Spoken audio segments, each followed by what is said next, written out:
This morning, a joint attack was carried out by two Fano groups on a town which is very strategic, located on a main road in the Amhara region. Secondly, Amhara strike force is now being established as the main regional force. We saw pictures 48 hours ago from a training center where strike force members are under training. They are being graduated from there. Why did the Ethiopian government disband Amhara special force if it knew that it will have to raise a new force to fight Fano? Lastly, Bacha Debele has made some claims about understanding between Abiy and Isaias about use of Assab port. Let's start with the main news story, which is about a joint attack by two Fano groups. You know that in Gondar, Amhara Fano People's Organization and Amhara Fano National Force have been holding discussions. There is a ballet group of AFPO and Haptevolde and others of AFNF group. They have been in talks. Derajé Bele has been saying that soon the two will reach a deal. It seems the two sides, AFNF and AFPO, have launched joint attacks against security forces in Gondar. Gondar was seeing splits in Fano since 2023, and it was not easy to unite Gondar Fano, as Prosperity Party has a heavy influence in Gondar city among Gondar elders. But it seems that AFPO and AFNF have solved their issues. They have sorted out their problems. That is why they're conducting joint attacks. Erjebele told 2 days ago that the two AFPO, AFNF factions will work under one command and their soldiers will work under one command. So this morning, a joint attack was carried out by two Fano groups near Gondar. It has been confirmed, by the way, by Fano sources that soldiers from the two factions participated, and the attack targeted Maksanath. Maksanath is a small town situated to the south of Gondar city. It's located around 15 to 20 kilometers away from Gondar city. It's located on Gondar to Bahirdar road. That is why it's very strategic. And if you move from Maksanath towards Gondar, you pass through Azizo. Then there is Gondar Airport, which is in the outskirts of Gondar city. So Maksanath is strategic. If you remember, when in 2023 Fano fighters took control of Gondar city, they launched multi-pronged attack on Gondar. They captured Maksanath too. They could not capture Gondar airport, but they marched towards the airport, and then they came from the north too, and they entered Gondar city. Let's see, will Fano advance from Maksanath towards Gondar? Gondar to Bahida Road, as I already said, is cut off. No movement of vehicles happening there. Let's see when Heptevolde and Derajé Bele announce the structure which they have worked on.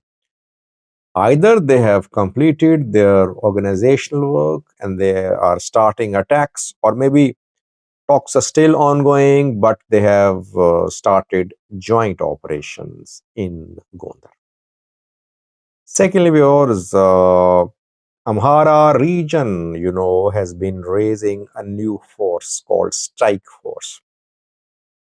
And 48 hours ago, from Birshaliko Military Training Center, pictures were released showing hundreds of strike force members who are under training and who have completed their training at the school, military training school. The size of strike force is getting bigger reportedly. Why? Because Ethiopian military has told regional leaders and regional forces that in the end, regional forces will have to take over the security of the region. ENDF cannot remain deployed in Amhara forever. That is why a large regional force is being established. Now, my question is, why was Amhara Special Force disbanded in 2023? And when it was disbanded, I said Abiy's government had made a wrong decision. It actually pushed ASF members, Amhara Special Force members, to join Fano.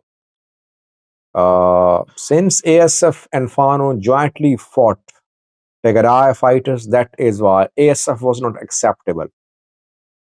And Ethiopian federal government thought that in the operation against Fano, ASF won't support military, rather ASF will support Fano.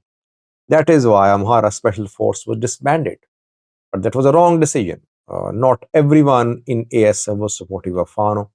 When you disbanded them, you forced them to join police, prison police, ENDF. They thought that they might be in trouble and they joined Fano. Now a new force is being established. So the decision to disband ASF was a wrong decision. And the government is now paying the price for it. Obviously, when you establish a new force or and you expand a new force, you need money.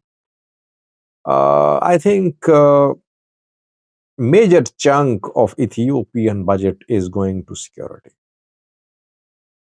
Officially, unofficially, main part of budget is being spent on security matters. And still, the security situation is not impressive. I mean, by road travel is very risky in Ethiopia. Even small traders, they have to fly by air because they're not safe. They travel by road. All the incidents happen on roads involving kidnapping for ransom, kidnapping of drivers, firing at vehicles. While you're spending so much on security, on establishing security forces, security situation is not improving. Lastly was Bacha Debele, a general of the Ethiopian National Defense Force, has made some claims about Assab port. Bacha is serving as Ethiopian ambassador to Kenya.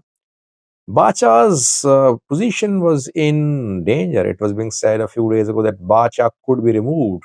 Why? Because Bacha is seen as having a soft corner for Eritrea. Government wanted him to be on front foot against Eritrea. These days, you know what Ethiopian government is doing. It has launched a campaign against the Eritrean government. Government of Ethiopia wants access to sea. It is pressurizing Eritrea. Bacha, when he was part of military during Tigray war, fought alongside EDF generals against Tigray forces. So he's in touch with. He's been in touch with his Eritrean counterparts. That is why he was being mistrusted by the Ethiopian federal government. And now Bacha has come out with a statement in support of the government to prove his loyalty. He said yesterday that Assab is part of Ethiopia. It's a heritage of Ethiopia. But through a conspiracy, Assab was snatched from Ethiopia. And he said that there was an earlier understanding with Isaiah Savoki about the use of a support. There was understanding, by the way, during Malice era. I think Ethiopia used Eritrean ports after Eritrean independence. But then Meles Zenawi and Isaias Afwerki fell out, and Meles diverted all Ethiopian cargo to Djibouti's port. That was the wrong decision.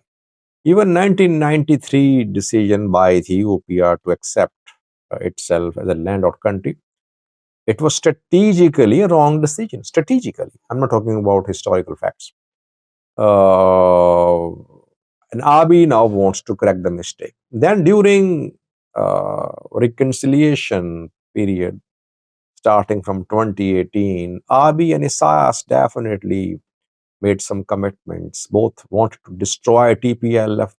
Isaias gave hopes to Abiy that Ethiopia will be allowed to use Eritrean ports.